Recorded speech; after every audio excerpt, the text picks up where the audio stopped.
अब अग्रहरी वैश्य समाज के नाम का दुरुपयोग किए जाने को लेकर सियासी बहस तेजी से छिड़ गई है। सोशल मीडिया प्लेटफॉर्म के जरिए लोगों का एक दूसरे पर आरोप प्रत्यारोप का दौर शुरू हो गया है। यूपी के विधानसभा चुनाव करीब आने पर नए साल के मौके पर यूपी सरकार के मंत्री नंद गोपाल गुप्ता नंदी की तरफ से 8 जनवरी को कानपुर में हो रही आयोजन आगाज 2022 को एकता का महापर्व का नाम दिया गया है और जिसमें ये दर्शाया गया है कि इस कार्यक्रम में देश भर के वैश्य समाज समर्थन दे रहे हैं, जिसके चलते तमाम वैश्य समाज के नाम का समर्थन का विज्ञापन भी जारी हुआ है, जिसमें अखिल भारतीय अग्रहरी वैश्य समाज का भी नाम छापा गया है। लेकिन यहाँ जमीनी हकीकत कुछ और ही तस्वीर बयां कर रही है, जिनकी सियासी बहस अब सोशल मीडिया और अखबारों की सुर्खियां बनी है। दरअसल अखिल भारतीय अग्रहरी वैश्य समाज के राष्ट्रीय अध्यक्ष विदुप अग्रहरी की दलील है कि उन्होंने इस कार्यक्रम को अपने अग्रहरी समाज का समर्थन नहीं दिया है और न ही आयोजकों द्वारा उनसे कोई अनुमति ली गई, बल्कि अखबारों में छपे विज्ञापन से ही उन्हें जानकारी हुई कि उनकी बगैर अनुमति के उनके समाज का नाम का दुरुपयोग किया जा रहा है, जिसके बारे में उनसे आयोजकों ने कभी कोई चर्चा भी नहीं की।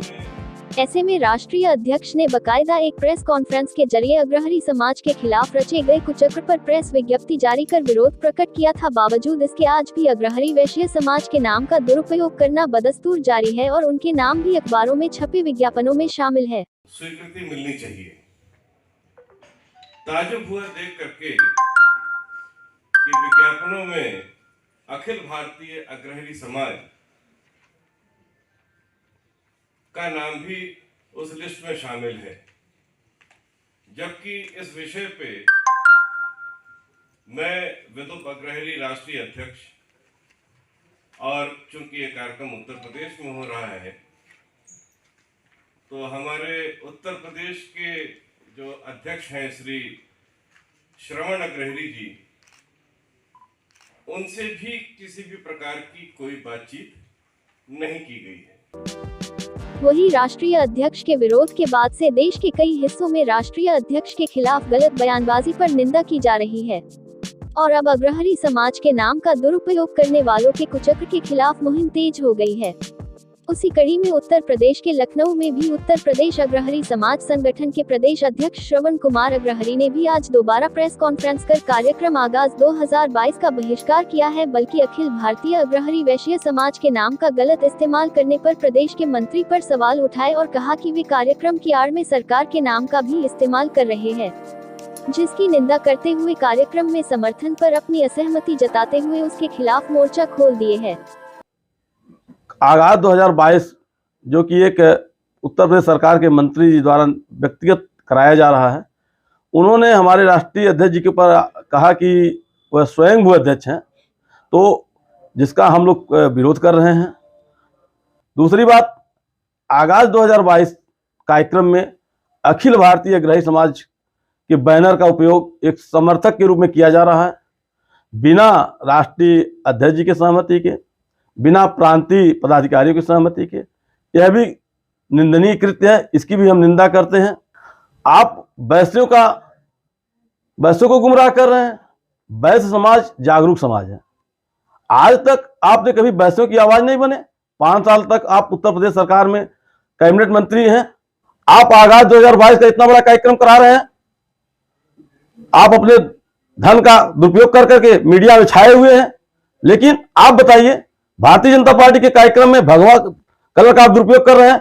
आपके किसी भी ऐड में, आपके किसी भी निमंत्रण पत्र में भारतीय जनता पार्टी का निशान कमल चिन्ह नहीं है, भारतीय जनता पार्टी का कहीं जिक्र नहीं है। आप माननीय मुख्यमंत्री जी के फोटो का दुरुपयोग कर रहे हैं। आपके कार्यक्रम में मुख्य अतिथि कैबिनेट मंत्री को आप दिखा रहे हैं, पीयूष गोयल जी को।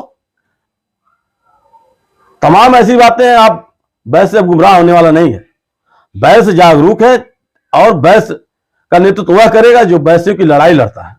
अग्रहरी समाज का अपना संगठन है, स्वतंत्र संगठन है। हम किसी राजनीतिक पार्टी का विरोध नहीं करते हैं और न अभी कर रहे हैं। गौरतलब है कि आज अग्रहरी समाज के कुछ गिने चुने लोग बेनामी मुखौटा पहनकर अपनों के ही दुश्मन बन बैठे हैं और समाज में दो फाड़ कर उसे धरातल में ले जाने का प्रयास कर रहे हैं।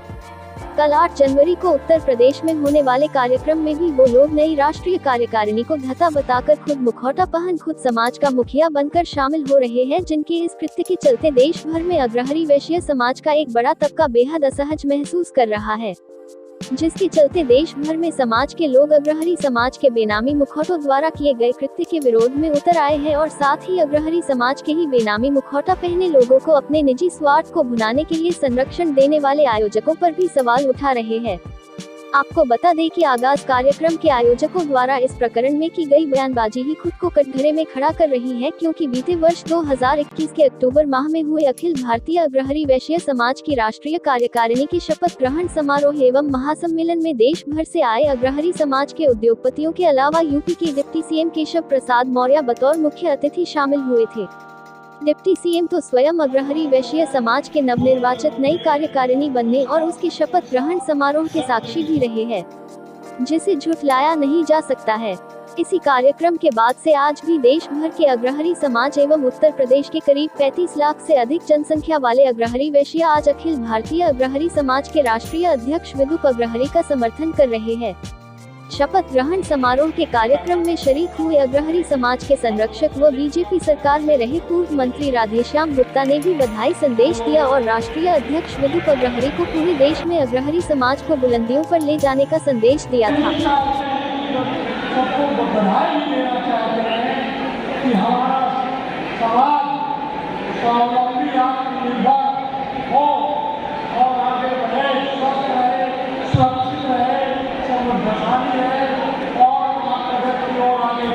इतना ही नहीं, उस दौरान फतेहपुर जिले से आए बीजेपी विधायक विकास गुप्ता का भी कहना था कि अब की फरवरी 2022 में होने वाले विधानसभा चुनाव में विदुप अग्रहरी को भी कमल खिलाकर विधानसभा ले जाएंगे। बड़े भाई आदरणीय डिप्टी सीएम केशव जी ने आशीर्वाद प्रदान किया और आशीर्वाद उनका रहेगा तो 2022 पर विधानसभा पर जीत कर पहुँचने का काम करेंगे। मैं अपनी वाणी विराम देता हूँ। जय हिंद। अग्रहरी समाज माननीय केशव मौर्य विदुप अग्रहरी।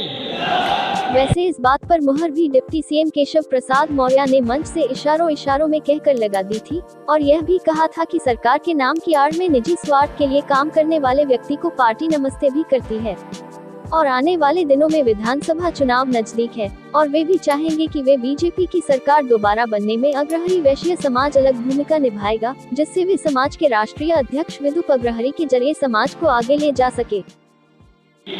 विकास जी ने भी और बाबूजी ने भी सबने कहा था कि आपको आना है। जब सब लोगों ने कहा आना है तो फिर मैं गैर हाजिर कैसे रह सकता हूं, इसलिए मैं आज आप सबके बीच में उपस्थित हो पाया। महामंत्री का दायित्व तो कुलभास्कर जी के पास आया है, दिनेश कुमार गुप्ता जी जो दिल्ली से आए हैं, सोमचंद्र गुप्ता जी जो कानपुर से आए हैं, रमेश जी लखनऊ से, राजेश जी मुंबई से, अजय जी नागपुर से, श्याम प्रकाश जी कोलकाता से आए हैं और हमारे भारतीय जनता पार्टी प्रयाग महानगर के अध्यक्ष श्री गणेश केसरवानी जी उधर बाईं ओर बैठे हुए हैं, यहीं आपके प्रयाग नगर के निवासी हैं और भारतीय जनता पार्टी का यहाँ नेतृत्व करते हैं।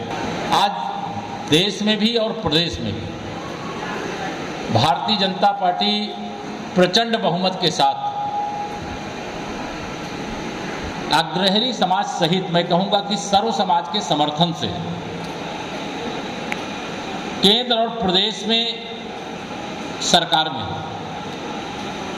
और जब से हमारी सरकार माननीय प्रधानमंत्री श्री नरेंद्र मोदी जी का नेतृत्व हमें देश को मिला है, मैं समझता हूं कि समाज का कोई भी ऐसा, हम जातिवादी नहीं हैं, हम विकासवादी हैं, हम राष्ट्रवादी हैं, लेकिन समाज का संगठन करना कोई गलत काम नहीं होता है। आप समाज के रूप में संगठित रहें। जैसे हम भारतीय जनता पार्टी के कार्यकर्ता के नाते कहते हैं कि हमारे लिए व्यक्ति से, अगर कोई व्यक्ति है उससे बड़ा कौन है तो पार्टी है, और पार्टी से भी बड़ा कौन है तो उसके लिए देश होता है। हमारे लिए देश होता है। अगर देश के हित में पार्टी का नुकसान होगा तो वह सिर झुका करके स्वीकार कर लेंगे। अगर दल के हित में किसी व्यक्ति के कारण से नुकसान हो रहा होगा तो उस व्यक्ति को नमस्कार कर लेंगे। तो यही भावना, हम सब राष्ट्रभक्त हैं, समाज का संगठन जरूर चलाते हैं, लेकिन जब देश के हित की बात आती है, प्रदेश के हित की बात आती है, तो हम समाज के नाते संगठित थे, संगठित हैं, संगठित रहेंगे। या संकल्प लेकर के आपने काम करने का जो यहाँ पर विचार प्रकट किया, उसका मैं स्वागत करता हूँ। लेकिन आज देश और प्रदेश के हित में हमें क्या करना है? अग्रहणी समाज अर्थात सर्वाधिक संख्या ऐसी है जो व्यापार से जुड़ी हुई है। हमें इस बात का गर्व है, मोदी जी का एक मंत्र है, सबका साथ सबका विकास, सबका विश्वास और सबका मिलकर के सबका प्रयास। और उस प्रयास के परिणाम स्वरूप आज देश प्रगति के पथ पर आगे बढ़ रहा है, प्रदेश प्रगति के पथ पर आगे बढ़ रहा है। मैं आपको यह विश्वास दिलाता हूं, प्रयागराज से कहिए चाहे कौशाम्बी से कहिए, मैं वैसे विधान परिषद सदस्य के रूप में उत्तर प्रदेश के उप मुख्यमंत्री का उत्तरदायित्व संभालता हूं। इसलिए मेरी सीमाएं संपूर्ण उत्तर प्रदेश वीरता से हमारी सरकार का, हमारी पार्टी का प्रयास ही है, पार्टी का प्रयास है कि सबको प्रतिनिधित्व मिले। सरकार का प्रयास है कि जो पीछे छूट गए हैं विकास की इस दौड़ में, वह भी मुख्य धारा में आ जाए। उसके लिए जो हम अच्छे से अच्छे तरीके से कर सकते हैं, वह अच्छे से अच्छे तरीके से करें। और यहाँ मंच और मंच के सामने उपस्थित सभी हमारे बड़े बुजुर्ग होंगे, नौजवान दोस्त होंगे, हमारी मातृशक्ति होगी, सभी को यह कहना चाहूँगा कि आप सब लोग भी अपने को डिप्टी सीएम से कम ना समझिए। जनता पार्टी का पूर्व प्रदेश अध्यक्ष होने के नाते, उत्तर प्रदेश का उप मुख्यमंत्री के नाते, मैं आपको, पूरे समाज को और पूरी कमेटी को उज्जवल कार्यकाल के लिए, उज्जवल भविष्य के लिए बहुत मंगल कामनाएं देता हूं। बहुत चीज़ें बोली नहीं जाती हैं, जो मेरे बस में होगा मैं वह सब कुछ करूंगा, इतना आप समझिएगा। बहुत बहुत धन्यवाद। भारत माता की बहुत बहुत धन्यवाद। जय श्री राम। के विधानसभा चुनाव को लेकर प्रयागराज में चुनावी समीकरण भी सोच ईमानदार की तरफ ही इशारा कर रहे हैं। बहरहाल अग्रहरी वैश्य समाज को विकास के पथ पर ले जाना है तो अग्रहरी वैश्य समाज के हर तबके को विदुप अग्रहरी पर भरोसा करना चाहिए, क्योंकि सोच ईमानदार का व्यक्तित्व रखने और काम दमदार करने वाले वे ही एक ऐसा चेहरा है जो अग्रहरी समाज को नई दिशा और ऊंचाइयों के पटल पर ले जाने के लिए निरंतर प्रयासरत है। ये पूरी रिपोर्ट अग्रहरी वैश्य समाज के प्रबुद्ध जनों की राय और उनसे मिले दृश्य संकलन पर बनी एक सर्वे रिपोर्ट है।